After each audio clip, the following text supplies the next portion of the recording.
BITSAT 2025 Birla Institute of Technology and സയൻസിൽ degree പ്രോഗ്രാമിലേക്ക് application ക്ഷണിച്ചിരിക്കുന്നു.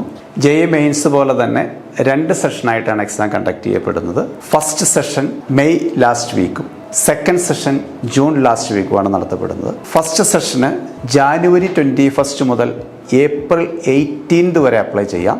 വളരെ നീണ്ട ഒരു കാലയളവാണ്. ഈ സമയത്ത് ഫസ്റ്റ് സെഷനും സെക്കൻഡ് സെഷനും 2 സെഷനും ഒന്നിച്ച് അപ്ലൈ ചെയ്യാം, അല്ലെങ്കിൽ ഫസ്റ്റ് സെഷനും മാത്രമായിട്ട് അപ്ലൈ ചെയ്യാം. മെയ് 23 മുതൽ ഹോൾ ടിക്കറ്റ് ഡൗൺലോഡ് ചെയ്യാം. മെയ് 26 മുതൽ 30 വരെയായിരിക്കും ഫസ്റ്റ് സെഷൻ എക്സാം കണ്ടക്ട് ചെയ്യപ്പെടുക. സെക്കൻഡ് സെഷന് വേണ്ടിയിട്ട് മെയ് 26 മുതൽ ജൂൺ 10 വരെ അപ്ലൈ ചെയ്യാം. ജൂൺ 20 മുതൽ ഹോൾ ടിക്കറ്റ് ഡൗൺലോഡ് ചെയ്യാം. ജൂൺ 22 മുതൽ 26 വരെയായിരിക്കും എക്സാം കണ്ടക്ട് ചെയ്യപ്പെടുക. ഓൺലൈൻ എക്സാം ആയിരിക്കും. കേരളത്തിൽ ട്രിവാൻഡ്രം, കൊച്ചി എക്സാം സെൻ്ററാണ്. BTech പ്രോഗ്രാമിന് വേണ്ടിയിട്ട് 130 questions, 30 physics, 30 chemistry, 10 English, 20 logical reasoning and 40 mathematics. BPharm കോഴ്സിന് വേണ്ടിയിട്ട് 30 physics, 30 chemistry, 10 English, 20 logical reasoning and 40 biology. അങ്ങനെ 130 ക്വസ്റ്റ്യൻസ് ആണ് വരുന്നത്. 3 mark for each correct answer. തെറ്റിപ്പോയാൽ -1 മാർക്ക്. അപ്പോൾ നഷ്ടം വളരെ വലുതായിരിക്കും ഓരോ തെറ്റിനും.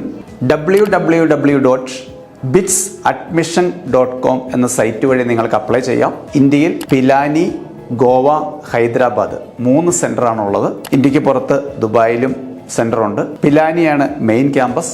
എക്സാം ഫീ വരുന്നത് ഒരു സെഷനിലേക്ക് മാത്രമായിട്ട് മെയിൽ കാൻഡിഡേറ്റിന് 3500 ഫീമെയിൽ കാൻഡിഡേറ്റിന് 3000 2 സെഷനും ഒരുമിച്ച് അപ്ലൈ ചെയ്യുകയാണെങ്കിൽ മെയിൽ കാൻഡിഡേറ്റിന് 5500, ഫീമെയിൽ കാൻഡിഡേറ്റിന് 4500. ഏറ്റവും പ്രധാനപ്പെട്ട കാര്യം, ആപ്ലിക്കേഷൻ ഫീസ് തന്നെ വളരെ കൂടുതലാണ്. അതുപോലെ തന്നെയാണ് കോഴ്സ് ഫീ. മറ്റുള്ള ഇൻസ്റ്റിറ്റ്യൂഷനെ അപേക്ഷിച്ച് വളരെ കൂടുതലാണ് കോഴ്സ് ഫീ. പക്ഷേ എന്തുകൊണ്ടാണ് കുട്ടികളെ ഇതിനകത്തേക്ക് അട്രാക്റ്റ് ചെയ്യുന്നതെന്ന് ചോദിച്ചാൽ 2-3 കാര്യങ്ങളാണ്. ഒന്ന്, IIT പോലെ തന്നെ നല്ല ക്യാമ്പസ് പ്ലേസ്മെൻറ്റ് നടക്കുന്ന ഒരു സ്ഥാപനമാണ് ബിറ്റ്സ്. രണ്ടാമത്തെ കാരണം, സ്റ്റാർട്ടപ്പുകൾ തുടങ്ങാൻ വേണ്ടി ഇൻസ്റ്റിറ്റ്യൂഷനിൽ നിന്ന് നല്ല സഹായം ഉണ്ടാവും. കോഴ്സിൽ നിന്ന് 1 വർഷം ലീവ് എടുത്ത് സ്റ്റാർട്ടപ്പുകൾ തുടങ്ങാൻ സാധിക്കും. ഇൻ്റഗ്രേറ്റഡ് MSc പ്രോഗ്രാമിനോടൊപ്പം തന്നെ ഏതെങ്കിലും ഒരു ബ്രാഞ്ച് BTech നമുക്ക് ചെയ്യാൻ പറ്റും. ഡ്യുവൽ BTech പ്രോഗ്രാം, 2 ബ്രാഞ്ചുകളിൽ ഒരേ സമയം BTech ചെയ്യാം. അങ്ങനെ ഒത്തിരി ഫെസിലിറ്റീസ് ഉണ്ട്. അതുകൊണ്ട് തന്നെയാണ് കുട്ടികൾ ബിറ്റ്സിൽ അഡ്മിഷൻ എടുക്കുന്നത്. JEE അഡ്വാൻസ് പോലെ തന്നെ 2025 ബിറ്റ്സ് എക്സാം എഴുതാൻ സാധിക്കുന്നത് ഈ വർഷം 12th എഴുതുന്ന കുട്ടികൾക്കും കഴിഞ്ഞ വർഷം 2024 12th പാസ്സായ കുട്ടികൾക്ക് മാത്രമായിരിക്കും. അപ്പോൾ വളരെ നല്ലൊരു ഇൻസ്റ്റിറ്റ്യൂഷനാണ്. വെറൈറ്റി കോഴ്സുകളുണ്ട്. തീർച്ചയായിട്ടും നിങ്ങൾ അപ്ലൈ ചെയ്യണം. Thank you.